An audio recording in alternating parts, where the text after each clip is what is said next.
Small scale બિઝનેસને એક vast level પર લઈ જઈ શકો? કે અમારું જે વિઝન જે હતું એ સમયમાં અમે જોયું હતું કે અમારે ગ્લોબલ બ્રાન્ડ બનવું છે, એ આજ હું જોઈ રહ્યો છું કે અમે આજ છીએ ગ્લોબલ બ્રાન્ડ. ત્યારે ક્યાં ક્યાં ડીલિંગ થઈ રહ્યું છે? ઇન્ડિયાની બહાર જેમ કે ચાઇના, સ્પેન અને યુએસના માર્કેટમાં કામ કરી રહ્યા છે.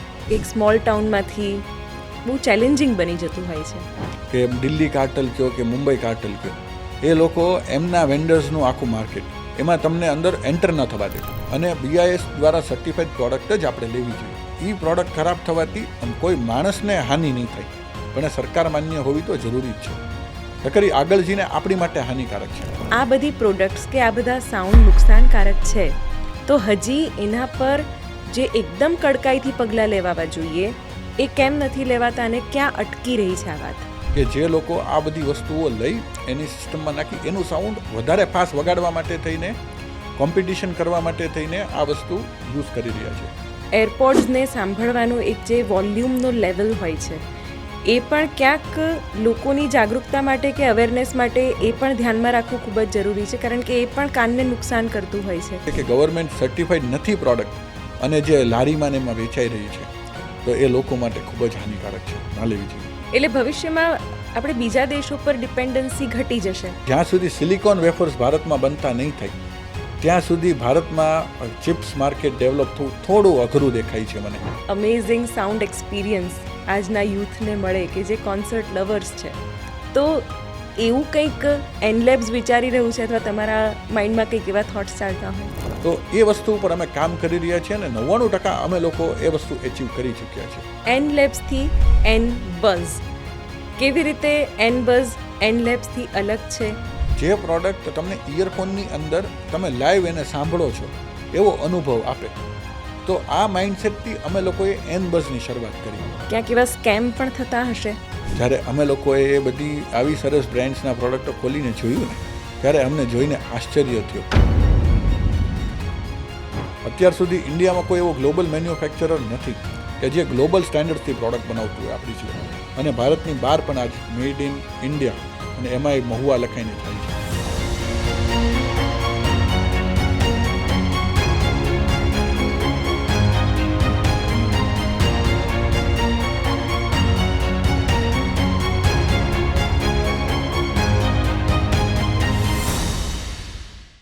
સ્મોલ ટાઉનમાં મોટા સપના થોડા જોવાય. નાનું ટાઉન હોય તો ખેતી કરાય કાં તો કરિયાણાની દુકાન કરાય. પણ આ મેન્ટાલિટીને પોતાના માઇન્ડસેટથી ચેન્જ કરનારું કોઈ વ્યક્તિ જો તમને એમની એન્ટરપ્રેન્યોરલ સ્કિલ વિશે, એમના બિઝનેસ ડેવલપમેન્ટના ફંડા વિશે વાત કરે તો કેટલું ઇન્ટરેસ્ટિંગ થઈ જાય. આજે એવું જ એક વ્યક્તિત્વ આપણા શોમાં હાજર છે. આપણી સાથે છે હેમલ ભટ્ટ, કે જે એનલેબ્સના CEO છે. 14 વર્ષની ઉંમરે જેમણે એક નાનું સપનું જોયું અને હવે એક વિશાળ મંચ પર એ સપનું એ જીવી પણ રહ્યા છે. Hemal, welcome to the show. Thank you બેન. મહુવાથી શરૂઆત, કેવી રીતની જર્ની, મહુવામાં કેવું બાળપણ વીત્યું, અને ઘણી બધી વાતો કરવી છે તમારી સાથે, જેમાં તમારા ફેમિલી બિઝનેસથી લઈને કેવી રીતે એક એક્સપાન્શન લેવલ પર આ બિઝનેસને તમે લઈ ગયા છો અને નવું શું કરવાના છો એ બધી જ વાત કરવી છે. પણ પહેલાં રૂટ્સથી વાત મહુવા વિશે. જેમ તમે કીધું એમ હું ઓલરેડી 1994માં બર્થ, આજ 30 વર્ષની ઉંમરે, જ્યારે હું 14 વર્ષનો હતો ત્યારથી જર્ની સ્ટાર્ટ કરી મેં. આજ અમે લોકો as a Enlabs world wide present છીએ. તો એ વિષય કહું ને તો મારા પિતાજી, મારા પેરેન્ટ્સ અને મારા ગ્રાન્ડ પેરેન્ટ્સ એ નેટિવ જે છે, હું બ્રાહ્મણ છું અને સાથે મારા ગ્રાન્ડ પેરેન્ટ્સ મંદિરની પૂજા કરતા હતા. આજ મારા ફાધર પણ મંદિરના પૂજારી છે. એ આઈડેન્ટિટી લઈને આજ સ્મોલ ટાઉનથી લઈ આજ અમે લોકો વર્લ્ડ વાઇડ કામ કરી રહ્યા છીએ. તો એ વસ્તુ એવી છે કે અમે લોકોએ ઘણું જ જોયું છે બેન. અમને ઇનહેરિટન્સમાં ઓડિયો મળ્યું હતું કે જે મારા ફાધરને આજ ઓડિયો રેન્ટલનો બિઝનેસ મારા બર્થ પહેલાંથી. આજ હું સેકન્ડ જનરેશન 14 વર્ષની ઉંમરે અમે લોકોએ ઓડિયોની ફિલ્ડમાં હું જોડાયો મારા ફાધરની સાથે. હવે એ ઓડિયોની ફિલ્ડને હું ધીમે ધીમે આગળ વધારતા અમે લોકો ઓડિયો ટ્રેડિંગમાં આવ્યા. ત્યાંથી ઓડિયો ઇમ્પોર્ટ્સમાં આવ્યા અને આ જ ઓડિયો વિઝ્યુઅલ પ્રોડક્ટ્સના ઇન્ડિયાના one of the biggest manufacturer છીએ અને ગ્લોબલ માર્કેટ્સ માટે પ્રોડક્ટ બનાવી રહ્યા છીએ. ઓકે, તમારી બ્રાન્ડ હવે ગ્લોબલ થઈ ગઈ છે, પણ મહુવાના તલગાજરડામાં તમારું યુનિટ છે, રાઈટ? તલગાજરડા નામ આવે એટલે જે સ્પિરિચ્યુઅલ કનેક્ટ ધરાવે છે, એટલે સત્ય, પ્રેમ, કરુણાની ગંગોત્રી જ્યાંથી વહે છે એની વાત આવે. પણ એ જગ્યાએથી એક સપનું જોવાયું અને કેવી રીતે એનું એક ગ્લોબલ વિઝન ડેવલપ થયું. મહુવામાં રહીને તમે ભણ્યા પણ હશો, તમારું સ્કૂલિંગ પણ ખાસું ઇન્ટરેસ્ટિંગ રહ્યું છે કે જેમાં તમે 12th પછી તમે ભણવાનું પણ છોડી દીધું છે. તો કોઈ એવા સોસાયટીયલ તમારા પર પ્રેશર આવ્યા હોય કે ભણીશ નહીં, ડિગ્રી નહીં હોય તો શું કરીશ, કોણ લગ્ન કરશે, આવી બધી વાત પણ આવી જશે, પણ એની વચ્ચે કેવી રીતે આ બિઝનેસનું એક વિઝન ડેવલપ કર્યું, ઇન્સ્પાયર તમને શું કર્યું? જો બેન, અમે એક બહુ જ નાના ફેમિલીમાં અમારો જન્મ, મેં કીધું. હવે હું જે ફેમિલીમાંથી આવું છું ત્યાં અમે બહુ જ લો પ્રોફાઇલ રહેવાનું, બહુ જ લો ઇન્કમ ફેમિલી. ધીમે ધીમે અમારા ફાધર અને એમને બિઝનેસ સ્લોલી રેન્ટલનો, ભાડાનો, સાઉન્ડ સિસ્ટમનો ધંધો ચાલુ કર્યો. હવે એ ધંધામાંથી ધીમે ધીમે અમને ભણાવ્યા, કરાવ્યા. હવે અમે 10 પાસ કર્યા મેં ઇંગ્લિશ મીડિયમમાં, પછી 12 પાસ થયું. પણ હવે પછી કોલેજ જ્યારે આવ્યું ત્યારે કોલેજની ફી ભરવાના પૈસા નહોતા. તો હવે એવું વિચાર્યું કે હવે આપણી પાસે પૈસા છે નહીં, તો ધીમે ધીમે આપણે ધંધે લાગી જઈએ, આપણેથી જેટલું બી કામ થાય એટલું કરતા જઈએ કે આપણા પેરેન્ટ્સને આપણે થોડા હેલ્પફુલ રહીએ. તો એ વિઝનથી પછી મેં 12થમાં મારી સ્કૂલિંગ ઇંગ્લિશ મીડિયમમાં બહુ સારી એવી પર્સન્ટેજથી પૂરી કરી. પછી કોલેજમાં જવું હતું, પણ કોલેજ માટે મેં કીધું એમ પૈસા નહીં. તો પછી એવું વિચાર્યું કે કંઈ વાંધો નહીં, આપણે થોડું થોડું આપણું સાઉન્ડ સિસ્ટમનું બિઝનેસ ડેવલપ કરીએ. તો મેં સાઉન્ડ સિસ્ટમનું જ્યારે હું મારા પપ્પાના એમને પ્રોગ્રામ કરતા તો હું સાથે જતો, એમાંથી મને થોડું ઘણું શીખવા મળેલું. અને એ નોલેજને મેં થોડું થોડું કરતાં કરતાં આગળ વધારતા અમે લોકોએ એવું વિચાર્યું કે હવે અમે સાઉન્ડ સિસ્ટમ ભાડામાં જે અમારે તકલીફ આવે છે, કે મેજર પ્રોબ્લેમ શું હતો કે અમે જે કોઈ પપ્પાનો બિઝનેસ અર્નિંગ આવે તો અમારે અડધું તો મેન્ટેનન્સમાં વયું જાય, કે હવે આ બધી સાઉન્ડ સિસ્ટમને મેન્ટેન કરવી, લોકોને એ વસ્તુને બરાબર રાખવી, એને રિપેરિંગ આવે, એ બધી વસ્તુમાં એટલો ખર્ચ જતો કે અમારી કમાણી કરતાં તો જાવક વધી જાય. તો એ ધ્યાનમાં લઈને અમે એવું વિચાર્યું કે ભાઈ આપણે કોઈ એવી વસ્તુ બનાવીએ કે વેચીએ કે જેનીથી જે સાઉન્ડવાળા મિત્રો છે, જે કે અમારી ઉપર વીતી છે, એ આગળ બીજા કોઈ ઉપર ના વીતે. આજે હું કોલેજ ડ્રોપ આઉટ છું, મને કોલેજમાં જવાનો સ્કોપ નથી મળ્યો કારણ કે પૈસા નહોતા. તો હવે બીજા કેટલા એવા ફેમિલીઝ હશે જે આ લાઇનમાં જોડાયેલા છે. તો અમે એવું માઇન્ડસેટ રાખી અને ધીમે ધીમે અમે ઓડિયોના ટ્રેડિંગમાં ને એમાં એન્ટર થયા. બિલકુલ. અને જ્યારે હેમલ સ્ટીરિયોટાઇપ્સ તોડવાની વાત આવે ત્યારે પોતાના પર પણ એક પ્રેશર રહેતું હોય છે. તમે યુવા પેઢીની વાત કરી, આજની જનરેશનની વાત કરી, અને કોવિડ પછીની સિચ્યુએશન તો એવી છે કે બધાનું એક એન્ટરપ્રેન્યોર બનવાનું સપનું હોય જ છે.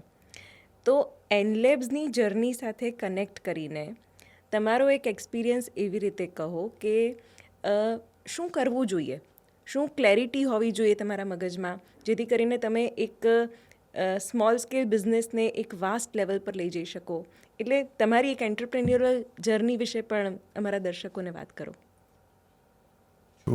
અમે લોકોએ જ્યારે 2014માં ઓડિયો બિઝનેસ સ્ટાર્ટ કર્યો ત્યારે અમે બી નહોતું વિચાર્યું કે અમે આ સ્ટેજ ઉપર હશું.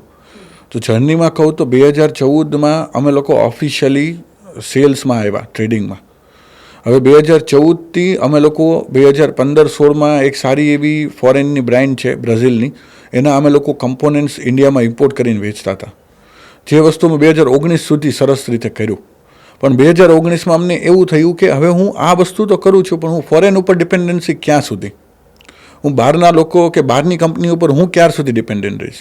એટલે ત્યારે મેં એવું વિચાર્યું કે ભાઈ હું મારી પ્રોડક્ટ અલગ ડેવલપ કરું ને એવી ડેવલપ કરું જે ઇન્ડિયન કસ્ટમર્સને ધ્યાનમાં રહીને હું વેચી શકું, અને એ લોકોને લીધા પછી મેન્ટેનન્સ કે જે પ્રોબ્લેમો આવે છે બીજામાં એ અમારામાં ના આવે.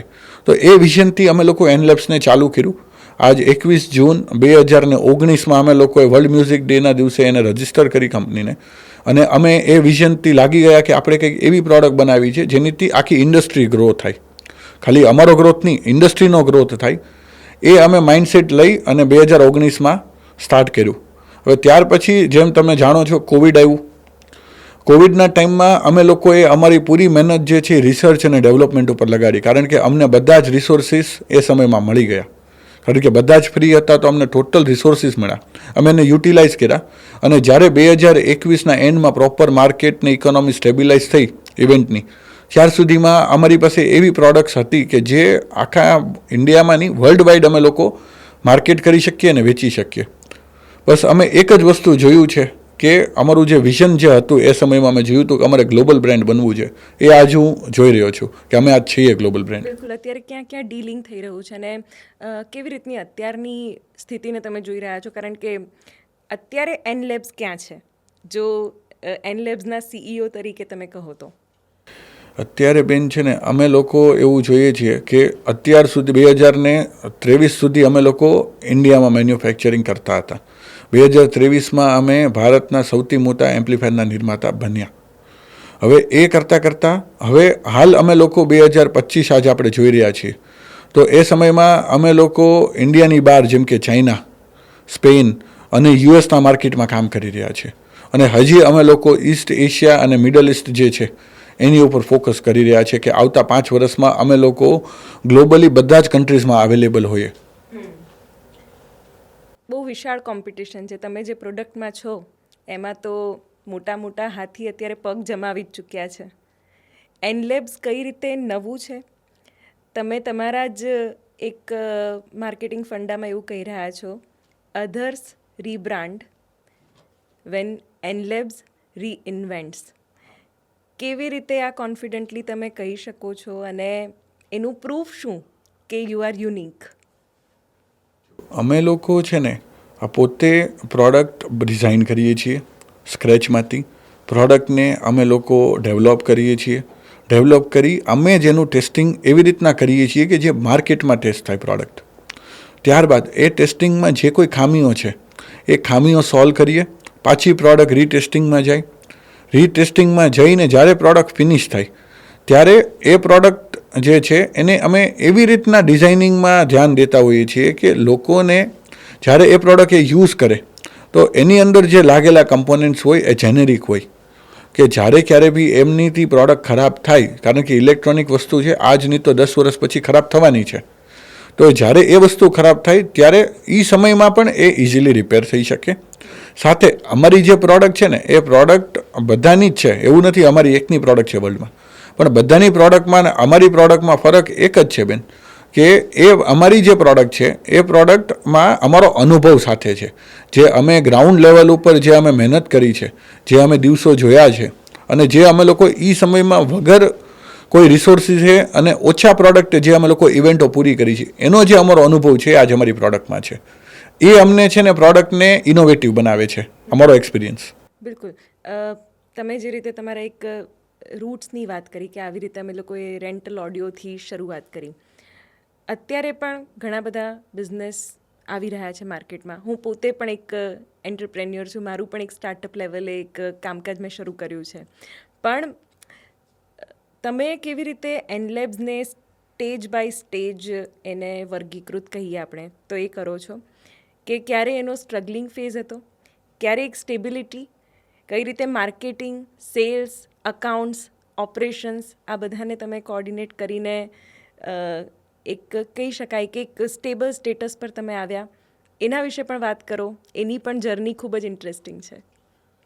અમે લોકોએ છે ને જ્યારે એન લેબ સ્ટાર્ટ કર્યું ને ત્યારે હું એક માણસ હતો કે જેમને આ બધું A to Z વસ્તુ અમે સેટ કરી. જ્યારે સ્ટાર્ટ કર્યું, જ્યારે અમે એકચ્યુઅલ પ્રોડક્ટને કોન્સેપ્ચ્યુલાઇઝ કરી અને માર્કેટમાં લઈને આવ્યા 2019ના એન્ડમાં, આપણે કહી શકીએ નવેમ્બર-ડિસેમ્બરના સમયમાં, તો એ સમયે અમે લોકો હજી પ્રોડક્ટને કમર્શિયલાઇઝ કરી હતી. પ્રોડક્ટ માર્કેટમાં હજી આવતી હતી અને અમે બિલકુલ ન્યૂ કમર્સ હતા. તો એ દરમિયાનમાં જેવું હજી તો અમે કમર્શિયલાઇઝ કર્યું ત્યાં કોવિડ લાગી ગયું. હવે અમે લોકોએ શું કર્યું કે જ્યારે લોકો કોવિડના ટાઈમમાં બેઠા હતા ત્યારે અમે લોકોએ અમારું જે રિસર્ચ અને ડેવલપમેન્ટની ટીમ જેટલી બને એટલી અમે વધારતા ગયા. ત્યારબાદ અમે લોકોએ એવું કર્યું કે જે લોકો ફ્રી બેઠા છે તો એમને નવી પ્રોડક્ટ વિશે માહિતી આપીએ, પ્રોડક્ટ સમજાવીએ અને પ્રોડક્ટનું જે માર્કેટિંગનો જે ફેઝ છે એ અમે ફ્રી ટાઈમને માર્કેટિંગમાં, જ્યારે બધી બ્રાન્ડ સૂતી હતી એ સમયમાં અમે લોકોએ છે ને એને પ્રોપર માર્કેટિંગથી લોકોની વચ્ચે અવેરનેસ ક્રિએટ કરી. અને આજ એ જ અવેરનેસ અમે લોકો એ લેવલ સુધી લઈ ગયા કે આજ તમે ગુજરાતમાં કોઈ બી સાઉન્ડવાળા વ્યક્તિને પૂછો કે ભાઈ તમે એમ્પ્લીફાયર કયું વાપરો તો એમ કહેશે કે હું એનલેબનું યુઝ કરું છું. આ લેવલ સુધી અમે લોકો અવેરનેસ લઈ ગયા અને માર્કેટ શેર પણ અમે લોકોએ સારો એવો એચીવ કર્યો એમાં. બિલકુલ. ઘણી બધી વખત એવું પણ થતું હોય છે કે ટીમ બિલ્ટઅપ કરવામાં ખૂબ જ સ્માર્ટલી કામ કરવું પડતું હોય છે, કારણ કે when a person comes to a business ઓનરને જ બધું કરી લેવું હોય છે કે હું સેલ્સ પણ સંભાળી લઈશ, માર્કેટિંગ પણ સંભાળી લઈશ, એનું પ્રમોશન પણ કરી લઈશ, પણ એ શક્ય નથી. તો એનલેબ્સ એક ટીમની રીતે કઈ રીતે વર્કઆઉટ કરે છે, પ્લસ ટીમમાં શું શું એક્સપર્ટીઝ તમે જુઓ છો અને કેવી રીતે એ તમારી પ્રોડક્ટને બીજી પ્રોડક્ટથી સ્ટેન્ડ આઉટ કરે છે? અમારી પાસે છે ને, જ્યારે મેં કીધું એમ 2019માં તો હું એક જ હતો જે બધું વર્ક કરતો હતો. અમે સ્લોલી ટીમ બિલ્ટઅપ કરતા ગયા. 2021 જ્યારે માર્કેટ સ્ટેબિલાઇઝ થયું 2021ના એન્ડમાં, ત્યારે અમારી પાસે એક ડેડિકેટેડ સેલ્સ ટીમ હતી જે સેલ્સ કરતી હતી.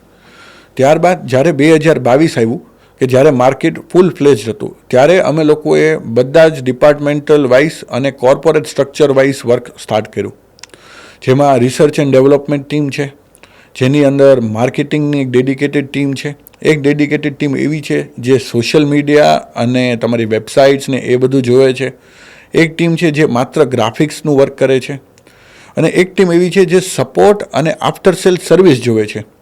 એમ બધું થઈને આજ અમારી 70થી 75 જણાની ઇન્ડિયામાં ટીમ છે. અને આની સિવાય અમારા જે આઉટસાઇડ ઇન્ડિયાના જે રિસોર્સિસ છે, જેમ કે અમારે જે ઓવરસીઝ જે કોઈ અમારા સ્ટાફ છે, જે વેન્ડર્સ છે, એ લોકોની રિસર્ચ ટીમને પણ અમે ફૂલ ફ્લેજ યુટિલાઇઝ કરીએ છીએ કે અમે લેટેસ્ટ ટેકનોલોજી ઇન્ડિયામાં લાવી શકીએ બધાથી પહેલાં અને લોકોને આપી શકીએ. નેટવર્ક અને કનેક્શન્સ, એક્સપ્લોરેશન, એ પણ મેં જેવી રીતે શોના સ્ટાર્ટિંગમાં જ કીધું કે એક સ્મોલ ટાઉનમાંથી બહુ ચેલેન્જિંગ બની જતું હોય છે. તો કેવી રીતે અલગ અલગ બ્રાન્ડ્સને કે અલગ અલગ B2B જે કસ્ટમર્સ છે એને તમે અપ્રોચ કરો છો, અને એની પણ કંઈક સ્ટાઇલ હશે જે તમે એનલેબ્સના એક્ઝામ્પલથી સમજાવી શકો, અને જે આજના જે એન્ટરપ્રેન્યોર છે ને જે તમારી ઇન્ડસ્ટ્રીમાં ઝંપલાવવા માંગે છે એના માટે પણ કંઈક ઉપયોગી હોય, તો એ કંઈક થોડુંક વધારે વિસ્તારથી સમજવા માંગીશું, કારણ કે ઇટ્સ અ હ્યુજ પ્રોસેસ. અમારી માટે જ્યારે અમે લોકોએ પ્રોડક્ટને કમર્શિયલાઇઝ કરીને, ત્યારે લોકોને ગળે નહોતું ઉતરતું કે શું મહુવામાં કે મહુવા જેવા સિટીમાંથી કોઈ પ્રોડક્ટ બહાર આવી શકે ખરી જે ઇન્ડિયામાં કે વર્લ્ડમાં જઈ શકે. અમે જ્યારે અમારા સ્પેસિફિકેશન્સ ને જે કંઈ સ્પેક્સ છે રિલીઝ કરતા હતા, લોકોને એમ લાગતું હતું આ બધું ખોટું છે, આ ઇન્ડિયન પ્રોડક્ટ જ હોઈ ન શકે, કે ઇન્ડિયામાં આવું કંઈ બનાવી જ ના શકાય. અમે આ બેરિયરથી આવ્યા છે. એમાંય એક કાર્ટલ પર્ટિક્યુલર, કે દિલ્હી કાર્ટલ કયો કે મુંબઈ કાર્ટલ કયો, એ લોકો એમના વેન્ડર્સનું આખું માર્કેટ, એમાં તમને અંદર એન્ટર ન થવા દે, કે એમના કોઈ વેન્ડર જો અમારી પ્રોડક્ટનું પ્રમોશન બી કરે ને તો એમને માલ દેવાનું બંધ કરી દે. એ કાર્ટલમાંથી અમે લોકો 2022 સુધી નીકળ્યા છીએ. પણ એક સમય આવ્યો કે જ્યારે પ્રોડક્ટ 2019થી જે 2022 સુધીમાં જે પ્રોડક્ટ વેચાણી, જે કસ્ટમરોએ પ્રોડક્ટ લીધી, એ કસ્ટમરોના એવા સરસ રિવ્યૂ હતા કે એમને વર્ડ ઓફ માઉથથી જ પ્રોડક્ટને સ્પ્રેડ કરી છે કે હું આ પ્રોડક્ટ વાપરું છું, મને ગમી, તમારે આ લેવી જોઈએ. અને એમ કરતાં કરતાં લોકો ટ્રાય કરતા થયા. જેમ લોકો ટ્રાય કરતા થયા, લોકોની ડિમાન્ડ્સ આવી કે ભાઈ આ પ્રોડક્ટ આપણે બસાવવી જોઈએ. હવે એમ કરતાં કરતાં વેપારીઓ આવ્યા, કારણ કે કસ્ટમર માગે છે તો વેપારીને તો લાવીને વેચવાનું છે પ્રોડક્ટ. તો એ રીતના અમે લોકો છે ને એન્ટર થયા પ્રોડક્ટમાં. બાકી અમારી માટે જે કોમ્પિટિશન આજની તારીખમાં પણ એટલું બધું હેવી છે કે લોકો ઈચ્છતા જ નથી કે કોઈ સ્મોલ ટાઉન બોય આગળ વધે અને ઇન્ડિયામાં નહીં વર્લ્ડ વાઇડ કામ કરે. મહુવાની વાત કરવામાં આવે તો મહુવાથી નજીક ભાવનગરનું આપણે માર્કેટ લઈએ, પ્લસ આપણે જોઈએ કે અમદાવાદ કે જે એક બહુ મોટો સ્કોપ છે તમારા જેવી પ્રોડક્ટ માટે, કયા કયા બેરિયર્સ છે? તમે કીધું કે સ્મોલ ટાઉનવાળી વાત જે છે એ હજી પણ લોકોના માઇન્ડસેટમાં ઘૂસેલી જ છે. ભલે કોઈક નવું કરતું હોય, સારું કરતું હોય, તો એ પણ એક ચેલેન્જ તરીકે જ અત્યારે એક એન્ટરપ્રેન્યોરે લેવું પડે છે. પણ એવું કેમ? એમાં એવું છે કે અમે આજ સ્મોલ ટાઉનથી વર્ક કરીએ છીએ. તમે તો આજ આવ્યા છો, ફેક્ટરીએ જોયું છે બધું, તમે તો આખી ફેક્ટરી વિઝિટ કરી છે અમારી. તો એ કેસમાં કેવું છે કે મહુવાથી પ્રોડક્ટને બનાવી તો ચાલો અમે બનાવી તો લીધી, પ્રોડક્ટને પહોંચાડવી બધા સુધી એ સૌથી ડિફિકલ્ટ ટાસ્ક છે અમને. એટલે અમે લોકો 2022માં અમદાવાદ આવ્યા વટવા જીઆઈડીસીમાં, જ્યાંથી અમારા ઓપરેશન્સ ને લોજિસ્ટિક જોવાય છે આજની તારીખમાં જે લોજિસ્ટિક ટીમ બેસે છે ત્યાં. તો ત્યારથી અમને છે ને લોજિસ્ટિકનો જે બેરિયર છે એ સૌથી મોટો છે. બીજું અમને એક બેનિફિટ પણ થયો ત્યાં મહુવાથી, કે મારી બાજુમાં જ તે પીપાઓ પોર્ટ છે. મારીથી 30 કિલોમીટરના ડિસ્ટન્સે જ પીપાઓ પોર્ટ આવે છે. તો અમને પોર્ટ નજીક મળ્યું, કે જે અમારે કોઈ રિસોર્સિસ જે અમારે સ્પેર પાર્ટ્સ છે એ લાવવું પડે, તો એ લાવવા માટે અમને પોર્ટ્સની કનેક્ટિવિટી નજીક મળી. અને ત્યાં અમને મેન્યુફેક્ચરિંગ કરવા માટે જ્યારે, કારણ કે હવે સ્મોલ ટાઉન છે, ત્યાં અમને બધા જે લેન્ડ ટીલિંગ બધા રિસોર્સિસ બહુ કોસ્ટ ઇફેક્ટિવ વેમાં મળી ગયા. તો ત્યાં મને મેન્યુફેક્ચરિંગ કરવા માટે અમે ઝીરોથી સ્ટાર્ટ કરીને અત્યારે આટલી સ્કિલ ડેવલપ્ડ ટીમ છે. તો એ વસ્તુ અમે કરી, રેડી કરી, પ્રોડક્ટને કમર્શિયલાઇઝ કરી અને અમે લોકો અમદાવાદ શિપ કરી અને ત્યાંથી અમે લોકો આખા ઇન્ડિયામાં પ્રોડક્ટને મોકલી. આવી રીતના છે ને આ સૌથી મોટો બેરિયર જે મને દેખાય છે. એઝ અ સ્મોલ ટાઉન જો તમારે કામ કરવું છે, લોજિસ્ટિક સૌથી મોટો ચેલેન્જ છે. ઓડિયો ડિવાઇસીસ કે ઓડિયોના જે પણ ગેજેટ્સ છે એ લારીથી લઈને મોટા મોટા શોરૂમમાં પણ મળે છે. એટલે એ ઓડિયોની ક્વોલિટી શું છે, એ ઓડિયોના સ્ટાન્ડર્ડ શું છે, એને સાયન્ટિફિક રીતે કેવી રીતે એને યુઝ કરવા જોઈએ, અને હ્યુમન બિહેવિયર પણ આમાં ખૂબ જ મહત્ત્વનું બની જતું હોય છે, કે તમારા માટે, તમારા આરોગ્ય માટે કેટલું ઉપયોગી છે કે કેટલું બિનઉપયોગી છે. એ બધી વસ્તુઓની ક્લેરિટી હજી જરૂરી છે. જી, અત્યારે કેવું છે કે લોકો પ્રોડક્ટ લે છે, કઈ પ્રોડક્ટ લે છે જે વેપારીઓ એમને રિકમેન્ડ કરે છે મેજર સેક્ટરમાં. હવે આજ અમારા ઓડિયો પ્રોડક્ટ્સની વાત કરું તો ઓડિયો પ્રોડક્ટ્સ જેમ કે એમ્પ્લીફાયર્સ છે કે કોઈ પર્ટિક્યુલર જાતના માઇક્રોફોન્સ છે, તો અમુક વસ્તુ જે છે એ રિસ્ટ્રિક્ટેડ છે ભારત સરકાર દ્વારા. એની માટે તમારે સ્પેશિયલ લાઇસન્સ લેવું જરૂરી છે. અને ભારત સરકારની NABL સર્ટિફાઈડ જે લેબોરેટરી હોય એ પ્રોડક્ટની ચકાસણી કરતી હોય. જેમ આપણે ખાવા પીવાની વસ્તુની ચકાસણી થાય, એમ ઇલેક્ટ્રોનિક્સ પ્રોડક્ટની ચકાસણી થાય ભારત સરકારના સ્ટાન્ડર્ડ પ્રમાણે. અને એ સ્ટેન્ડર્ડમાં તમારી પ્રોડક્ટ ખરાબ થવાથી કોઈ યુઝરને કંઈ ડેમેજ નથી થતું, કોઈને શોક નથી લાગતો, ત્યાર સુધીના 200થી વધારે ટેસ્ટ થતા હોય. એ બધા જે ટેસ્ટ થઈ અને ભારત સરકાર એનું પ્રમાણપત્ર આપે કે આ પ્રોડક્ટ બરાબર છે, પછી જ એને વેચી શકાય. એટલે બહુ જ ડિફિકલ્ટ ટાસ્ક છે. ને એમાંય મારે મહુવાથી લઈ અને હું ત્યાં કોઈ લેબમાં આપું ને ડિપાર્ટમેન્ટને પ્રોડક્ટ આપું, તો ડિપાર્ટમેન્ટ પ્રોડક્ટ જોઈએ, ડિપાર્ટમેન્ટ ચેક કરે, એ બધી જે પ્રોસેસો છે એ બહુ જ લેન્થી અને ટાઈમ કન્ઝ્યુમિંગ છે. અને અમને તો એવું કહી શકાય કે અમને, અમારી માટે તો એક અવસર થયો. અમને જે લેબ્સ છે એ લોકો પાસેથી શીખવાનું મળ્યું. અમારી પ્રોડક્ટમાં કોઈ ખામીઓ હતી તો એને અમને દૂર કરવા માટે હેલ્પ કરી. તો અમારી માટે તો જેટલા અમે લોકો સર્ટિફાઈડ છીએ અત્યારે, સર્ટિફિકેશન્સ છે, એને અમને હેલ્પ કરી અમારી પ્રોડક્ટને હજી સારી ડેવલપ કરવા માટે. કારણ કે એ લોકો તો બધાની જ પ્રોડક્ટ તો ચેક કરે છે, એમના ફીડબેક્સ, પછી અમારી પ્રોડક્ટનું ઇમ્પ્રોવાઇઝેશન, પ્રોડક્ટને કેવી રીતના ઓપ્ટિમાઇઝ કરી શકાય. તો એ બધી વસ્તુ અમને લેબથી બી ઘણી મદદ મળી. આની સિવાય એવું છે કે જે લોકો અત્યારે પ્રોડક્ટ વાપરે છે, કે જે લોકો કોઈ ઇલેક્ટ્રોનિક સામાન લઈ રહ્યા છે, તો એમાં BIS કરીને એક ભારત સરકારનું બ્યુરો ઓફ ઇન્ડિયન સ્ટેન્ડર્ડ્સ નામનું એક સંસ્થા છે, જે ટોટલી ભારત સરકારની મિનિસ્ટ્રી ઓફ ઇલેક્ટ્રોનિક્સ અને ટેલિકમ્યુનિકેશનના ભાગમાં આવે છે. તો એ પ્રોડક્ટને સર્ટિફાઈ કરે છે અને BIS દ્વારા સર્ટિફાઈડ પ્રોડક્ટ જ આપણે લેવી જોઈએ. જી. તો એ વસ્તુમાં એક ખાતરી છે કે એ પ્રોડક્ટ ખરાબ થવાથી કોઈ માણસને હાનિ નહીં થાય. બિલકુલ. આની ખાતરી ગવર્મેન્ટ 100% રાખે છે. અને એ વસ્તુ જે છે એ બહુ જ મેન્ડેટરી છે. આજ જે લોકો વિડીયો જોવે છે કે આપણો પોડકાસ્ટ જે માની રહ્યા છે, એમને ખાસ આ વસ્તુ સમજવા જેવી છે કે સરકાર માન્ય પ્રોડક્ટ જ વસાવી જોઈએ. ભલે ભારતમાં બને છે કે બહાર બને છે, પણ એ સરકાર માન્ય હોવી તો જરૂરી જ છે. નકર આગળ જઈને આપણી માટે હાનિકારક છે. એમાં તમે સ્ટાન્ડર્ડ સબસ્ટાન્ડર્ડની વાત કરો છો, ગવર્મેન્ટ રિસ્ટ્રિક્શન્સની વાત કરો છો, પણ લોકોમાં હજી એ બાબતની અવેરનેસ નથી. મારા ઇન્ટરેસ્ટના કે ઘણા બધા લોકોના ઇન્ટરેસ્ટની એક વાત છે કે DJ બેન થઈ જાય છે. 10 વાગ્યા પછી એને રિસ્ટ્રિક્ટ કરી દેવામાં આવે છે. અને એ કેમ રિસ્ટ્રિક્ટ કરવામાં આવે છે એ કારણ કોઈને નથી જાણવું. કારણ કે એનો જે સાઉન્ડ છે એ અતિશય હોય છે.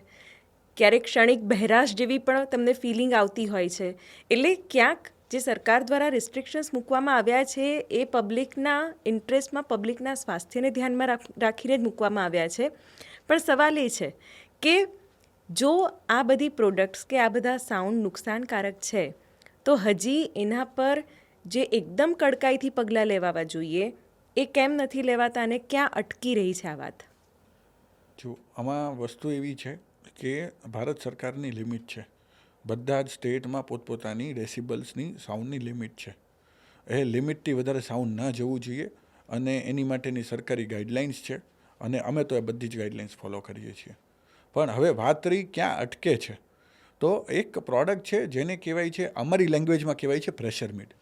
હવે એ વસ્તુ જે છે ને એ રિસ્ટ્રિક્ટેડ પ્રોડક્ટ છે, જેનો ઉપયોગ છે મિલિટરી સાયરન છે કે એરપોર્ટ ઉપર બર્ડ્સ ભગાડવા માટે, જે બર્ડ્સ ઉડતા હોય એ બર્ડ્સ ના આવે, એ એટલું હેવી એસપીએલનું સાઉન્ડ જનરેટ કરે જેનાથી બર્ડ્સ જે છે એ નોટ ફ્લાઇંગ ઝોનમાં એન્ટર ના થાય. એની માટે બનાવવાની પ્રોડક્ટ છે, જે ભારતમાં 100% પ્રતિબંધિત છે 2019થી, અને એ રિસ્ટ્રિક્ટેડ વસ્તુ છે. પણ આજ અમુક લોકો જે નોર્થ ઇન્ડિયાથી અમુક લોકો એવા છે કે જે પ્રોડક્ટ ગ્રે માર્કેટમાં વેચી રહ્યા છે. અને જે ડીજેવાળા વ્યક્તિઓ છે, હવે તો ખેર છેલ્લા 1-1.5 વર્ષથી આ વસ્તુની અવેરનેસ બહુ જ સરસ આવી ગઈ છે અને 99% લોકો એ વસ્તુનો યુઝ નથી કરતા. પણ આજે અમુક લોકો છે, 100એ 2 જણા 3 જણા, કે જે લોકો આ બધી વસ્તુઓ લઈ એની સિસ્ટમમાં નાખી એનું સાઉન્ડ વધારે ફાસ્ટ વગાડવા માટે થઈને, કોમ્પિટિશન કરવા માટે થઈને આ વસ્તુ યુઝ કરી રહ્યા છે. હવે જ્યાં કોમ્પિટિશન આવે છે ત્યાં સાઉન્ડનો કંટ્રોલ રહેતો નથી. હવે એને કારણે થાય છે સાઉન્ડ પોલ્યુશન, જે તમારા મારા બધા માટે જે છે નુકસાનકારક છે. તો એ વસ્તુ જે છે એ વસ્તુને અટકાવવાની જરૂર છે, અને એ વસ્તુ અટકતી નથી એનું કારણ છે આખું ગ્રે માર્કેટથી ચાલે છે. જો ખરેખર રિસ્ટ્રિક્ટેડ વસ્તુ છે તો વેચાવી જ ના જોઈએ. આજ વેચાઈ રહી છે એનું કારણ છે કે લોકો કોઈ બહારથી લાવી રહ્યા છે અને અહીંયા વેચી રહ્યા છે, અને લોકો લઈ અને એને લાઉડ કરે એટલે કોઈ માણસને ફરિયાદ થવી, 2-3 જણાની હિસાબે 100એ 100 જણા હેરાન થાય. આ એવી વાત છે. એનલેબ્સના એરપોડ્સ મેં પણ યુઝ કર્યા છે, અને આપણે એ વસ્તુનું પણ ડિસ્કશન થયું કે એરપોડ્સને સાંભળવાનું એક જે વોલ્યુમનો લેવલ હોય છે, એ પણ ક્યાંક લોકોની જાગૃતતા માટે કે અવેરનેસ માટે એ પણ ધ્યાનમાં રાખવું ખૂબ જ જરૂરી છે, કારણ કે એ પણ કાનને નુકસાન કરતું હોય છે. તો એ પ્રમાણે તમારી પ્રોડક્ટ કયા લેવલે કામ કરી રહી છે અને શું ધ્યાન રાખી રહી છે? જો અમારું જે એનલેબ્સ છે એમાં જ એક અમારું એન્ટિટી છે એનબઝ. બંનેનો લોગો સેમ છે એટલે લોકોને બે બ્રાન્ડ નેમમાં કન્ફ્યુઝન થઈ જાય. પણ એનલેબ્સ છે એવું જ અમારું એક એન્ટિટી છે એનબઝ એવીએલ, જે કન્ઝ્યુમર ઇલેક્ટ્રોનિક્સની પ્રોડક્ટ બનાવી રહી છે. તો એની અંદર અમે લોકો છે ને એરપોડ્સ બનાવીએ છીએ, પછી પાર્ટી સ્પીકર્સ પણ બનાવીએ છીએ, એવી બધી પ્રોડક્ટો છે. તો એમાં છે ને એક લિમિટ છે, એ ગવર્મેન્ટનું સ્ટાન્ડર્ડ છે BISનું. એ BISના જે ટેસ્ટિંગ થાય એમાં એસપીએલનું જે લેવલ છે એ મેઝર્ડ હોય કે એસપીએલના લેવલ કરતાં વધારે સાઉન્ડ તમારા કાનમાં ન જવું જોઈએ. અને તમે બાય ચાન્સ સાઉન્ડ વધારો ફોનમાંથી, તો તમને જેમ ફોનની અંદર પણ દેખાડે કે હવે આ સાઉન્ડ તમારા ઇયરને ડેમેજ કરી શકે છે, એ વસ્તુ હોવી ફરજિયાત છે. એ વસ્તુથી છે ને તમે જો એવી સર્ટિફાઈડ ગવર્મેન્ટ સર્ટિફાઈડ પ્રોડક્ટ લેશું આપણે, તો એની અંદર છે ને આ બધા રિસ્ટ્રિક્શન આવશે. પ્રોડક્ટ મોંઘી પણ હશે, કારણ કે એમાં બહુ બધા રિસ્ટ્રિક્શનો આવશે, બહુ બધા ચેન્જીસ આવશે. એ વસ્તુ જે છે એ ખાસ કરીને ધ્યાનમાં લેવા જેવી છે કે ગવર્મેન્ટ સર્ટિફાઈડ નથી પ્રોડક્ટ અને જે લારીમાં ને એમાં વેચાઈ રહી છે, તો એ લોકો માટે ખૂબ જ હાનિકારક છે, ના લેવી જોઈએ. બિલકુલ. આ તો વાત થઈ કે પબ્લિક હેલ્થ અને પબ્લિક સેન્ટ્રિક જે વિષયો છે એ બાબતોની, કે કેવી પ્રોડક્ટ્સ હોવી જોઈએ. પણ એક કસ્ટમર તરીકે સતત નવું ડિમાન્ડ કરવું એ કસ્ટમરનો અધિકાર છે.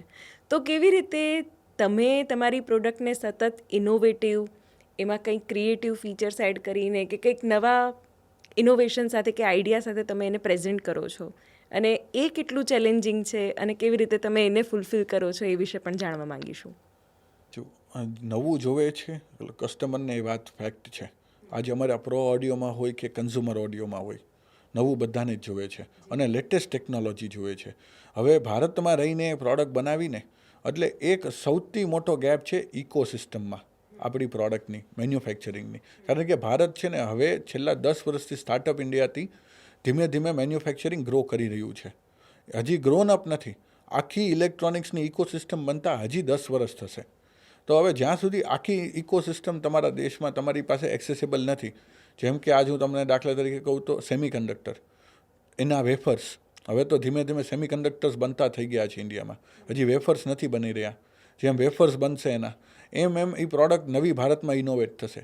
જેમ ઇનોવેટ થશે એટલે એ પ્રોડક્ટને લાગેલી આખી ફાઇનલ પ્રોડક્ટ, કે કોઈ ફોર એક્ઝામ્પલ એક ચિપ છે નાની એવી, તો અવળી સાઇઝની ચિપમાંથી આખું જે મોટી પ્રોડક્ટ બનાવી શકે, તો એ ચિપનું જે ડેવલપમેન્ટ એમાંથી પ્રોડક્ટના રિસોર્સ કરીને ડેવલપ કરી એ પ્રોડક્ટને મોડિફાઈ કરવી તમારી રિક્વાયરમેન્ટ પ્રમાણે, એ સ્ટેજ સુધી પહોંચવામાં હજી 10 વર્ષ થશે.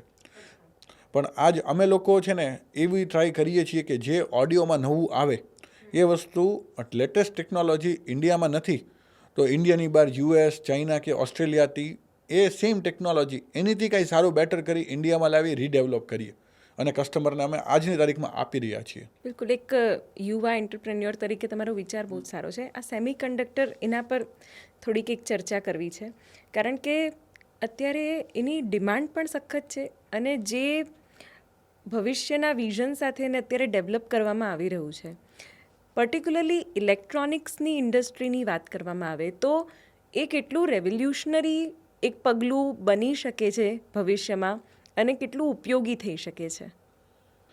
ઇલેક્ટ્રોનિક્સ માટે સેમિકન્ડક્ટર વગરનું ઇલેક્ટ્રોનિક્સ હોતું જ નથી. આજ સેમિકન્ડક્ટર્સ જેમાં આપણે NPN N ચેનલ મોસ્ફેટ જે આપણા ઇલેક્ટ્રોનિક ને એપ્લાયન્સીસમાં લાગે છે, એની સિવાય અમારા જે ઓડિયોમાં લાગતા તમારે ટ્રાન્ઝિસ્ટર્સ કહેવાય, એની સિવાય રેઝિસ્ટન્સ કે જે ઇલેક્ટ્રિકલ ફ્લો અને કરંટનો ફ્લો રેગ્યુલેટ કરે છે, જીનર્સ, ડાયોડ્સ, એવી બહુ બધી જાતની વસ્તુઓ આવે છે. ખાલી સેમિકન્ડક્ટર તો એક મેજર નેમ છે.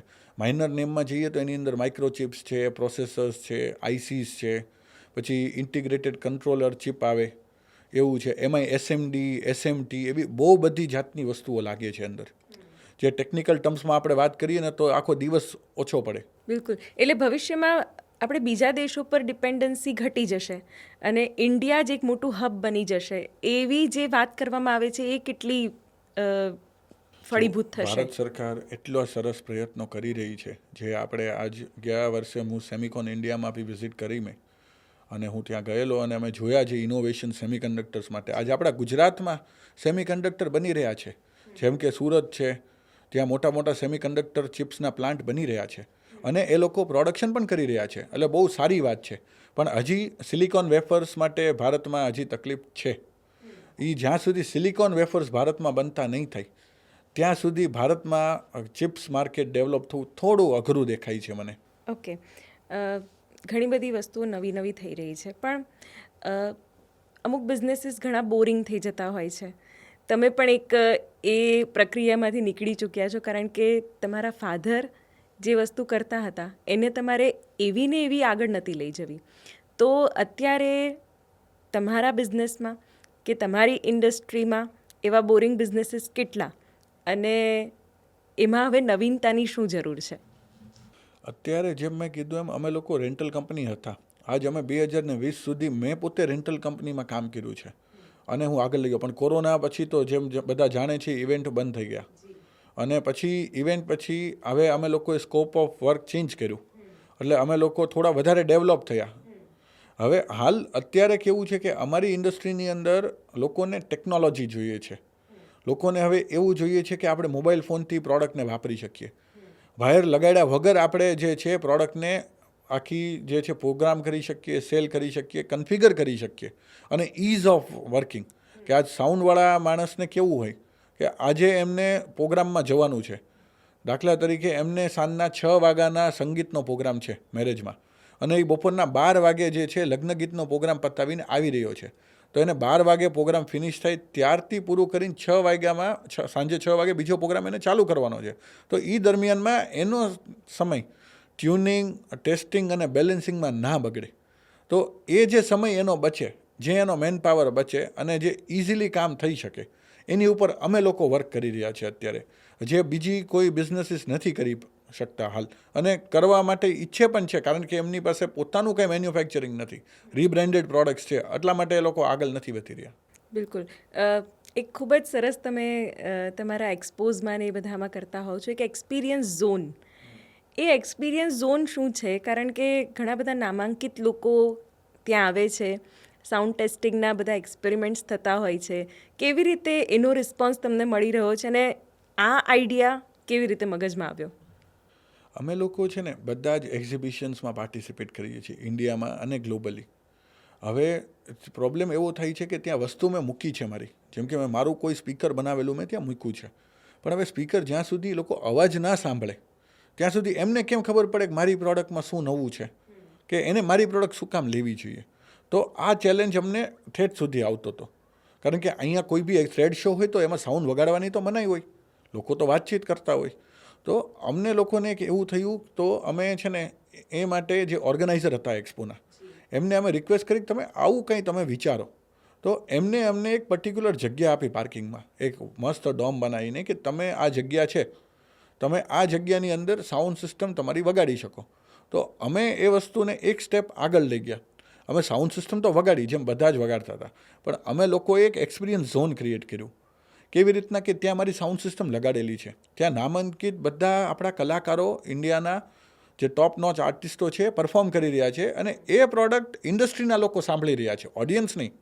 જે લોકો આ કામ રોજ કરે છે એ લોકો એ પ્રોડક્ટ સાંભળી રહ્યા છે, અને એ લોકો એનો પ્રોડક્ટનો અનુભવ કરે છે, અમારી પ્રોડક્ટનો અનુભવ કરે છે, સાથે એમને બીજા જે એમના કામમાં અમારી પ્રોડક્ટ ક્યાં ઉપયોગ થઈ શકે.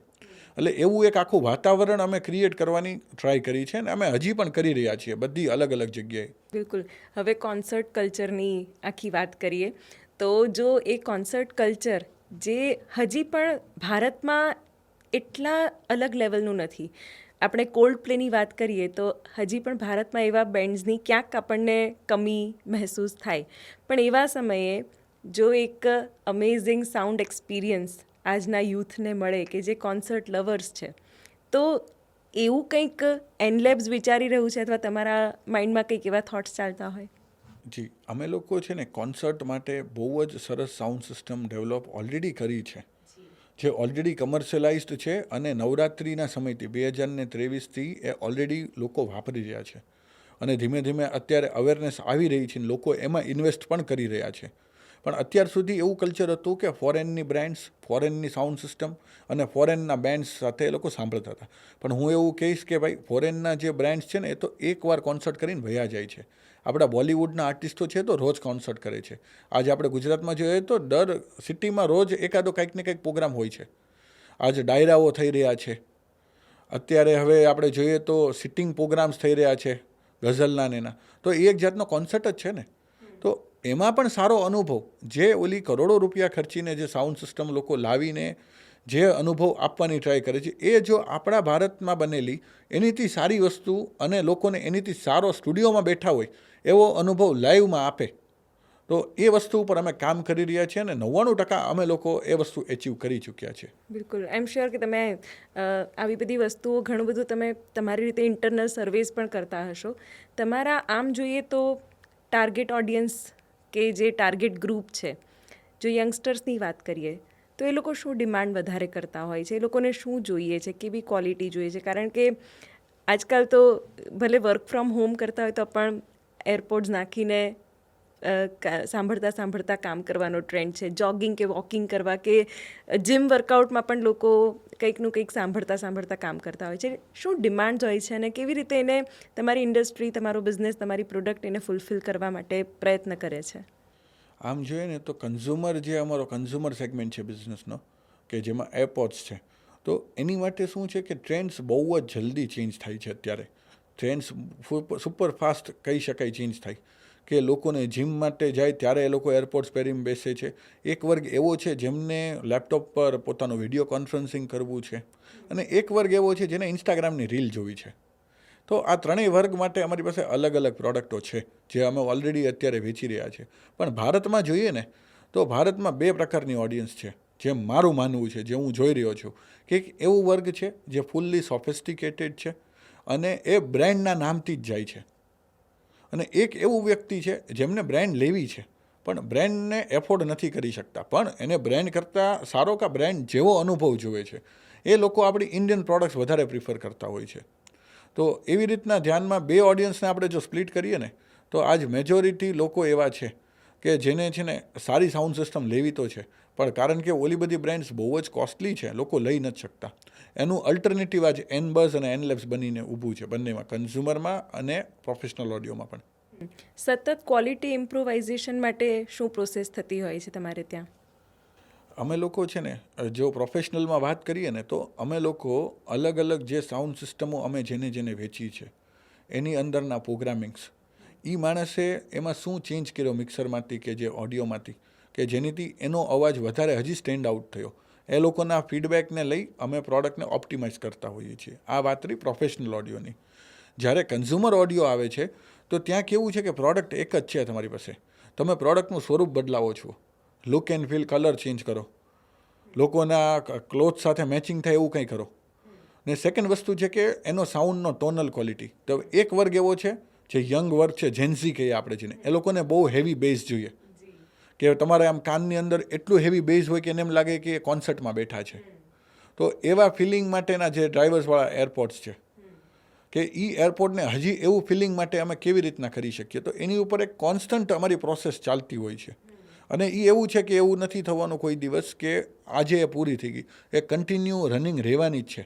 જેમ પ્રોડક્ટ વેચાશે, જેમ ફીડબેક આવશે, એમ પ્રોડક્ટ ઇમ્પ્રોમાઇઝ થશે, અપડેટ થશે, અને લોકો માટે જે છે એ ઇઝી ટુ એક્સેસ થશે. ઓકે, એન લેબ્સથી એન બઝ, કેવી રીતે એન બઝ એન લેબ્સથી અલગ છે, એની યુએસપી શું છે, અને કેવી રીતે એને વધારે કસ્ટમરને ગમતું બનાવવાનો ટ્રાય? જો એન લેબ્સ તો જે મેં કીધું એમ અમારું પ્રોફેશનલ પ્રોડક્ટ છે, જે અમે પ્રોફેશનલ ઓડિયોમાં વેચી રહ્યા છીએ.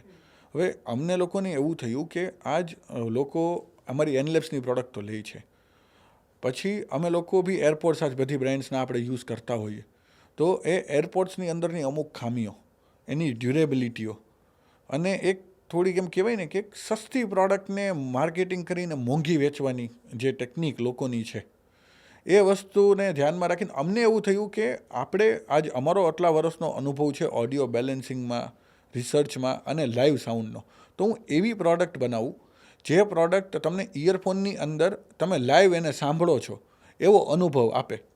તો આ માઇન્ડસેટથી અમે લોકોએ એન બઝની શરૂઆત કરી, જેની અંદર એરપોર્ટ્સ, પાર્ટી સ્પીકર્સ આ બે મેજર પ્રોડક્ટ છે.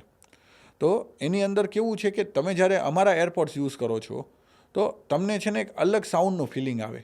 જેમ કે આજ હું તમને એક રેફરન્સથી કહું કે કોઈ આજ ડાયરો છે તેમાં તબલું વાગી રહ્યું છે, તો હવે એ સેમ રેકોર્ડિંગ તમે તબલાનું તમારા એરપોર્ટમાં ટ્રાય કરો ને એકવાર અમારા એરપોર્ટમાં ટ્રાય કરો, તો સાઉન્ડની જે ક્વોલિટી અને અનુભવ તમારો ચેન્જ થશે. તો આ જે ચેન્જ જે છે એ લાવવા માટેની અમે લોકોએ શરૂઆત કરી છે, અને અમે સ્લોલી એમાં આગળ વધી રહ્યા છીએ. બિલકુલ. હેમલ, તમે કીધું કે લોકોમાં તો હજી અવેરનેસ ઓછી જ છે, પણ ક્યાંક અમુક એવા પ્રોડક્ટ્સ કે પ્રોડક્ટ પ્રોવાઈડર અથવા તમારી જ બિઝનેસના લોકો ક્યાંક એવા સ્કેમ પણ થતા હશે કે જેમાં લોકોને જાણ જ નથી અને એ લોકો એવી પ્રોડક્ટ પધરાવી રહ્યા છે અને લોકો ખરીદી પણ રહ્યા છે, અને મોટી મોટી બ્રાન્ડ્સ પણ હશે જ, આઈ એમ શ્યોર એમાં. જી, અમે લોકોએ જ્યારે રિસર્ચ માટે ઘણી બધી કંપનીઓના પ્રોડક્ટ્સો મંગાવ્યા, જ્યારે અમે લોકોએ એ બધી આવી સરસ બ્રાન્ડ્સના પ્રોડક્ટો ખોલીને જોયું ને, ત્યારે અમને જોઈને આશ્ચર્ય થયો. એમાં અમુક પ્રોડક્ટ્સ તો એવી હતી જેમાં લખ્યું છે મેડ ઇન ઇન્ડિયા, અને અંદરથી કોઈ તમને થર્ડ કન્ટ્રીની પ્રોડક્ટ નીકળે અને એ ઉપર બોક્સ લગાવી દીધું. અને આવા બી સ્કેમ્સ થઈ રહ્યા છે માર્કેટમાં. આની ઉપર ચોક્કસપણે છે ને લોકોએ જાગૃત થવાની જરૂર છે, અને એ પ્રોડક્ટ જ્યારે એ ખરીદે ને ત્યારે ભલે પ્રોડક્ટ કોઈ બી હોય, પણ મિસબ્રાન્ડ કરી કે તમને કોઈ ખોટું બોલીને વેચવામાં આવતી હોય ને, એ પ્રોડક્ટ લેવાથી બચજો. હું તો એટલું જ કહીશ.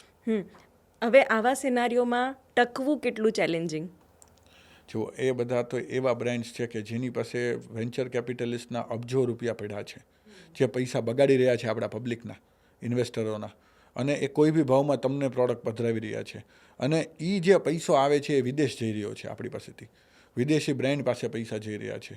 તો એવી બ્રાન્ડને ના ખરીદવી કે જે બ્રાન્ડ તમને ખોટું બોલીને પ્રોડક્ટ વેચી રહી છે, જે ભલે બહારની છે પણ તમને સાચું કહીને તો આપે છે ને, એ વસ્તુની ખાસ ખાતરી કરવા જેવી. હેમલ, ઘણી બધી વાતો તમે એવી કીધી કે જેમાં હજી પણ ઘણું બધું કામ કરવાની જરૂર છે. ક્યાં ક્યાં હજી આ ઇન્ડસ્ટ્રીમાં ઉણપ આવી રહી છે, અથવા તો ક્યાં પોલિસીના જે ઇશ્યુઝ છે કે જેની પર અત્યારે કડકાઈથી કામ લેવું પણ જરૂરી છે, જે કન્ઝ્યુમરના પણ બેનિફિટ માટે હોય, શું થવું જોઈએ હજી પણ? જો સરકાર એની પૂરતી મહેનત કરે છે, ભારત સરકાર એટલી પ્રોએક્ટિવ છે, એક્ટિવની પ્રોએક્ટિવ છે કે ગવર્મેન્ટ બધી જ રીતના મહેનત કરી રહી છે અવેરનેસ લાવવાની, લોકો વચ્ચે જાગૃતતા લાવવાની, અને even brands as a brand હું પણ પૂરી મહેનત કરું છું કે લોકોને જાગૃતતા આવે કે સાચું શું છે, એ શું લઈ રહ્યા છે, અને શું એ વસ્તુ એમની માટે બરાબર છે કે નહીં. પણ હવે કારણ કે હું આજ એક માણસ કહું છું કે ગવર્મેન્ટ બી બધાને કહે છે, જરૂરી નથી કે લોકો સુધી બધી જ વાત પહોંચે. એટલે એટલા માટેથી ને આપણો જે કન્ઝ્યુમર છે એમને એવો માઇન્ડસેટ કરવો પડશે કે પ્રોડક્ટને એક્સપિરિયન્સ કરીને લેવી, તો એ કોઈ દિવસ છેતરાશે નહીં. બિલકુલ. હેમલ, ફ્યુચરના શું પ્લાનિંગ્સ છે? એન લેબ્સને લઈને, એન બઝને લઈને હવે શું જોયું છે તમે? હવે આગળ અમે એવું જોઈ રહ્યા છીએ કે અમે લોકો હવે ઇન્ડિયાથી ગ્લોબલ જઈ રહ્યા છીએ. ઇન્ડિયામાં તો અમે ડેવલપમેન્ટ કરી જ રહ્યા છીએ, પણ સાથે અમે લોકો એક ગ્લોબલ વ્યૂ પોઈન્ટ લઈને આગળ વધી રહ્યા છીએ. જ્યારે તમે જેમ કે અમારી વેબસાઇટ પર જુઓ છો અત્યારે કે made in India for the globe, કે આજ અત્યાર સુધી એવું હતું, પહેલાં સ્ટાર્ટિંગમાં અમે બહારથી લાવતા હતા ને પ્રોડક્ટ વેચતા હતા ભારતમાં. એક સમય એવો આવ્યો કે જ્યારે અમે ભારતમાં બનાવીને બહારથી લાવીને બંને વેચતા હતા. હવે સમય એવો આવી રહ્યો છે કે બહારનું ઓછું લાવી અને ભારતમાં બનાવેલું જેટલું મળે એટલા ભારતમાં જેટલા જ રિસોર્સિસ તમને મળે એટલા ભારતમાંથી જ યુટિલાઇઝ થાય અને ભારતના લોકોને ભારતમાં જ બનાવેલી પ્રોડક્ટ મળે અને ભારતનો પૈસો ભારતમાં જ રહે. આવી અમારી ઈચ્છા છે. અને ભારત છે ને એ વર્લ્ડ વાઇડ માર્કેટમાં પણ ઊભું રહે કે ભાઈ મેડ ઇન ઇન્ડિયામાં પણ આવી સાઉન્ડ સિસ્ટમની પ્રોડક્ટો બને છે. અત્યાર સુધી ઇન્ડિયામાં કોઈ એવો ગ્લોબલ મેન્યુફેક્ચરર નથી કે જે ગ્લોબલ સ્ટેન્ડર્ડ્સથી પ્રોડક્ટ બનાવતું હોય આપણી સિવાય. ગુજરાતના ભાવનગરથી મહુવાના એક ગામમાં એક 14 વર્ષના બાળકે સપનું જોયું. મહુવાનું નામ આવે એટલે આપણે ડુંગળીને યાદ કરતા હોઈએ અથવા દરિયાને યાદ કરતા હોઈએ, ભવાની ટેમ્પલને યાદ કરતા હોઈએ, પણ એન લેબ્સને પણ લોકો હેમલ ભટ્ટથી યાદ કરે એ રીતની કોઈ ઈચ્છા તમારી, અને તમારી જે એક એન્ટરપ્રેન્યોરલ જર્ની રહી છે એને તમે કઈ રીતે કનેક્ટ કરીને એ વસ્તુને કહી શકો? જો અમે જ્યારે મહુવાથી સ્ટાર્ટ કર્યું ને ત્યારે લોકોને મેં કીધું એમ વિશ્વાસ નહોતો આવતો કે મહુવામાં આવું કંઈ બનાવી શકાય, કે આવું કંઈ બિઝનેસ કરી શકાય, કે આવો કોઈ સ્કોપ છે. આજ અમે લોકો ત્યારથી સ્ટાર્ટ કરી અને આજ એઝ એ એન્ટરપ્રિન્યોર હું અમારા પોતાના સેમી કન્ડક્ટર્સ OEM બને છે અમારા લોગો સાથે. આજ એ લેવલે અમે લોકો OEM અને ODM મેન્યુફેક્ચરિંગ લઈ ગયા છે ઇન્ડિયામાં અને ઇન્ડિયાની બહાર પણ, કે ભાઈ જે વસ્તુ ઇન્ડિયામાં મળે છે તમે ઇન્ડિયામાંથી લઈએ અમે. જેમ કે હું એક ઉદાહરણ તરીકે કહું તો આજ CDIL કરીને એક કંપની છે, બહુ જ જૂની અને ભારતની સૌથી જૂની સેમિકન્ડક્ટર મેન્યુફેક્ચરર છે. તો આજ એ અમારી માટે સેમિકન્ડક્ટર્સ બનાવીને આપે છે. જે મોહાલી બેઝ છે મેન્યુફેક્ચરિંગ યુનિટ, બહુ જ મોટા છે, બહુ જ મોટું કામ છે. તો એ લોકો આજ અમારી માટે પ્રોડક્ટ બનાવીને આપે છે. અને આજ એવા ઇન્ડિયામાં જેટલા બને છે એટલું ઇન્ડિયામાંથી લેવું, ઇન્ડિયામાંથી લઈ અને જે નથી મળતું એ સ્વાભાવિક છે તમારે વિદેશથી લાવવું પડે, કારણ કે આ ઇલેક્ટ્રોનિક છે, આ કોઈ ઓલું ખાવા પીવાની વસ્તુ નથી કે આપણને રો મટીરિયલ મળી જાય. પણ ઇન્ડિયામાં બનાવી અને એઝ એ મહુવાથી બનાવી અને અમે લોકો આજ આપી રહ્યા છીએ ભારતમાં, અને ભારતની બહાર પણ આજ મેડ ઇન ઇન્ડિયા અને એમાંય મહુવા લખાઈને જાય છે. બહુ સરસ છે વસ્તુ. અમને આનંદ થાય કે આજ અમે લોકો કંઈક કરી રહ્યા છે કે જેનીથી લોકોનું સારું થઈ રહ્યું છે. વાહ, ક્યાં વાત હે. તમારી જે પણ જર્ની છે, તમારા સ્કૂલિંગથી લઈને તમે જેટલા પણ ચેલેન્જીસ ફેસ કર્યા, કેવી રીતે એક ફેમિલી સ્ટીરિયોટાઇપ બિઝનેસને ગ્લોબલ એક્સપાન્શન સુધી લઈ ગયા, ખરેખર હેમલ તમે એક એવું એક્ઝામ્પલ છો આજના યુવા એન્ટરપ્રેન્યોર માટે કે જે સ્મોલ ટાઉન મેન્ટાલિટીને ક્યાંય પાછળ મૂકીને આગળ નીકળી ગયા છો. અને થેન્ક યુ સો મચ કે તમે આટલી બધી ઇન્સાઇટફુલ વાત કરી, તમારી પ્રોડક્ટ વિશે વાત કરી અને એની સાથે રિલેટ કરીને કેવી રીતે બિઝનેસને મોટો બનાવવો એના પણ આઈડિયાઝ અમારા વ્યુઅર્સ સાથે શેર કર્યા. Thank you madam. આ બહુ જ સરસ આનંદ આવ્યો અમને બી તમારી સાથે આજ આ વાર્તાલાપ કરીને. અને સાથે જેમ મેં કીધું એમ અમે લોકો હજી ગ્લોબલ એક્સપેન્શન જોઈ રહ્યા છીએ. આગળ જઈને ઘણું બધું નવું innovative made in India products આવવાનું છે. અને આજ હું કહીશ કે ભારત આખા વિશ્વનું સૌથી મોટું કન્ઝ્યુમર છે. In terms of population Bharat સૌથી મોટું કન્ઝ્યુમર છે. તો ભારત માટે બનેલી પ્રોડક્ટ અને ભારતમાં બનેલી પ્રોડક્ટથી વધારે કંઈ કહી ન શકાય. અને એવી ઈચ્છા રાખું છું કે આગળ જઈને હજી આપણે સાથે કંઈક હજી બીજી વાર્તાલાપ કરશું કે જે વધારે ઇનોવેટિવ હોય, જેમાં આપણા વ્યુઅર્સને વધારે પડતી ડિટેલ પણ મળે અને ઇનડેપ્થ નોલેજ પણ મળે. ચોક્કસ. અને અમે પણ તમને વેલકમ કરીશું, કારણ કે ઘણી બધી વાતો એવી છે કે જે એન્ટરપ્રેન્યોરલ માઇન્ડસેટ માટે ખૂબ જ જરૂરી છે. Thank you so much Hemal. તો સપના જોવા માટે તમારું ભૂગોળ જરૂરી નથી કે તમે ક્યાંના છો. સ્મોલ ટાઉનનો એક છોકરો કે જે 14 વર્ષે પણ એક મોટું સપનું જોવે છે ને એને સાકાર પણ કરે છે. આવી જ વાતો બિઝનેસને લગતી, ગ્રોથને લગતી આગળ પણ કરતા રહીશું. હાલ મને રજા આપશો. નમસ્કાર.